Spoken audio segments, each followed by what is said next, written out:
because it's an election year and we have a government that can't stop spending money. And the big competitor, Donald J. Trump, spent more money when he was in office than almost any president. And so you've got populist on the left and you've got a populist on the right, and that makes for a great environment. 올해는 미국 대선이 있는 해이기 때문에 강세장이 될 것이며, 그리고 현재 우리에게는 돈을 찍어내는 것을 멈출 수 없는 정부가 있기에 암호화폐 투자에 최적의 환경이 조성되고 있다고 주장하고 있는 인물은 크립토 시장의 거물, 갤럭시 디지털의 CEO 마이크 노보그라츠입니다. 마이크 노보그라츠는 2011년부터 비트코인이라는 현상을 공부하고 깨우친 인물이자 가상자산 시장에 큰 영향력을 가지고 있는 핵심 플레이어인 만큼 그가 바라보는 향후 가상자산 시장의 전망과 암호화폐가 자산 시장에 미칠 본질적인 영향에 대한 그의 디테일한 인사이트에 대해서 함께 들어보도록 하겠습니다. Mike, it's great to see you. Thanks for being here. I'm having fun. It's Bitcoin Pizza Day, is that right? Happy Bitcoin Pizza Day? It's happy Bitcoin Pizza Day. It's happy Crypto Day because it feels like the politics of crypto are shifting. And what I mean by that, it's, crypto had started to look like a small group of Democrats were just stopping any progress in regulation and in the industry. And for a bunch of reasons, President Trump saying he's the crypto president, he's accepting crypto donations, and realizing there's a vulnerability here in the election year, the Democrats are responding pretty quickly. And we're seeing things that I couldn't have dreamed of 2 weeks ago happening at a very rapid speed. And that's really setting the table for a really exciting few years in this industry. Does that make it a safer investment, or at least recommendation from financial advisors, that sort of regulatory clarity that you're talking about, or maybe even just more certainty in D.C.? Talk about what that might mean, at least, for Bitcoin and other cryptocurrencies as an investment. So let's start with Bitcoin. The fact that the government approved an ETF, that Larry Fink, the largest asset manager in the world, is out there saying this should be part of every portfolio, this is digital gold. As long as the government keeps spending recklessly, Bitcoin should go higher. You can't get much more institutional than that. We're partnered with Invesco in an ETF, both in Bitcoin, and now it looks like the Ethereum ETF is going to get approved this week, maybe as early as tomorrow. And so for the two biggest products to have the stamp of approval from the U.S., at one point, what are you scared of? You've got the richest person in Massachusetts, Abby Johnson, who's been a huge crypto fan and a big advocate. The richest person in Pennsylvania, Jeff Yost, big crypto fan. You can go around, Stan Druckenmiller, Ray Dalio. Some of the best investors in the world recognize that Bitcoin's an asset that should go higher. And so I just keep asking the question, what are you scared of? Yeah, Abby Johnson has been sort of an under-the-radar Bitcoin bull. But now that you're talking about the stamp of approval, if that is the case, what is the appropriate allocation for somebody who's not entirely in on crypto? They're looking to put a certain percentage of their portfolio or their clients' money. How should people think about this? What I've learned talking to people about this since 2013, I literally am the oldest guy in crypto, and I've been doing this for 11 years, is get off zero. Once you get off zero, once you have a little bit of an allocation, you start following the story. Like, we invest in things that we understand. And so things that look complicated, we often stay away from. You learn about things by putting a little money on the line. Then you pay attention to the article. You pay attention to the interview. And so if there's one message I'd send to all the investment advisors and all their clients is get off zero. What role is that going to play within your portfolio? Is it, like you said, the high beta tech name, not even big tech, but are you thinking about it as a growth allocation? And if not, when is it really going to start showing up as digital gold and sort of that safety play? Do you anticipate any sort of shift there?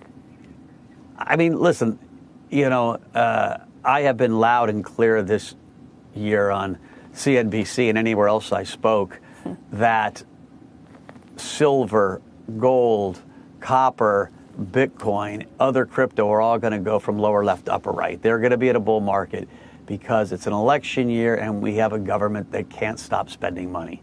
And the big competitor, Donald J. Trump, spent more money when he was in office than almost any president. And so you've got populist on the left and you've got a populist on the right. and that makes for a great environment. And so I wonder what you make of the wealth transfer. You've got a lot of money in the hands of baby boomers that in the next decade or so, multiple decades, will transfer to a new generation. Does that set up Bitcoin and cryptocurrencies for more upside if this? It's a huge deal. Yeah. When Charlie Munger passed away, I had typed up a cheeky tweet and I said, you can't do it. Charlie Munger's a legend. But Charlie Munger hated Bitcoin. Never understood it. Never took the time to want to understand it. He didn't have to. He was 95 years old and he'd made billions of dollars doing what he did. And so he didn't have the intellectual curiosity to dig deep and try to understand it. That money, I'm sure some of it went to, family members and that were much younger. Those guys love crypto. They love Bitcoin. They don't love gold. Right? Even meme stocks. Older people I can't believe these Dogecoin. What a waste of time. You talk to a 25-year-old and they see it differently. And so the overall space, having digital assets, feeling comfortable in a digital world is just so much more enthusiastic the younger you get. And so we're going to see the largest transfer of wealth in the history of the world from gray hair to youth, and that's going to be great for crypto. Yeah, it's interesting, sort of the generational divide. It seems like even across politics, you were talking about what's going on in D.C., it feels like there's more of a generational gap than almost even a political gap when it comes to crypto. Yeah, you look on the Democratic side, guys like Richie Torres and Jake Auchincloss from Massachusetts, they love crypto. They get it. They did their homework. They understand it. And you look at the guys that are hobbling into Congress with the gray hair, and it's just not as important to them. Have you heard the term boomer coin? It feels like Bitcoin, as you said, it's got this stamp of approval. It has actually been a lot less volatile. We talked about the volatility coming in. Bitcoin has been a little bit boring lately. Do you think, that's probably a good thing for financial advisors listening to this. What do you make of that? The financial advisors broadly cover the $45 trillion of boomer wealth.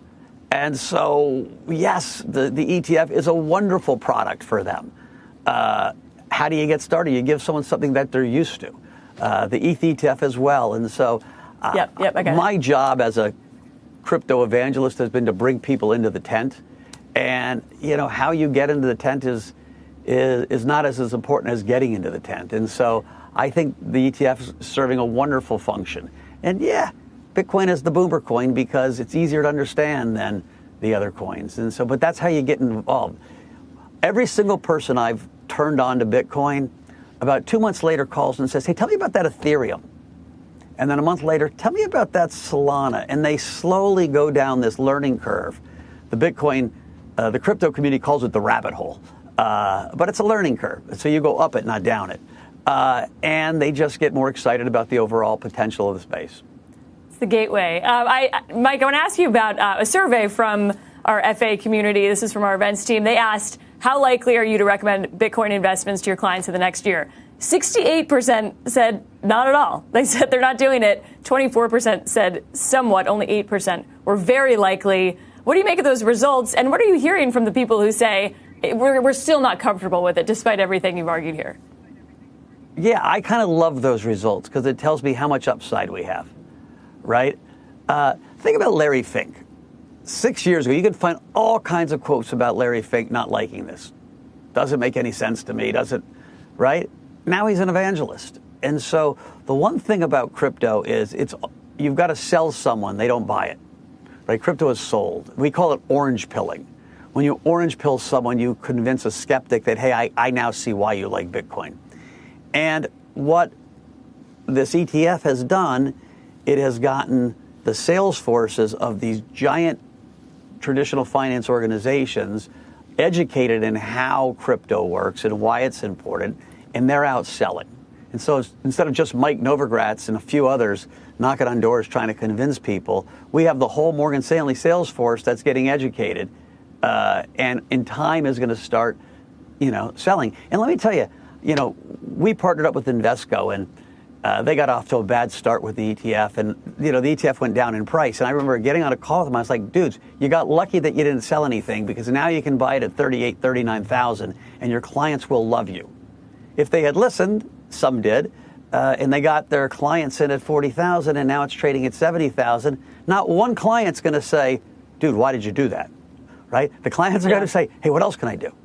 And so profits beget interest. And I'm telling you, crypto, if this regulatory thaw continues to happen, Bitcoin will be significantly higher this time next year. If the Fed ends up cutting rates, and I'm not sure they will, but if they end up cutting rates, Bitcoin will be significantly higher last year. And so the message I would tell people is to get off zero, get your clients involved.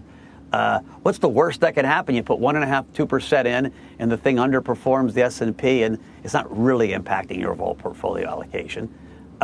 You can look at any study about what crypto has done. It has lowered the overall volatility of a portfolio and increased the revenue. And so it is a sharp ratio plus to portfolios.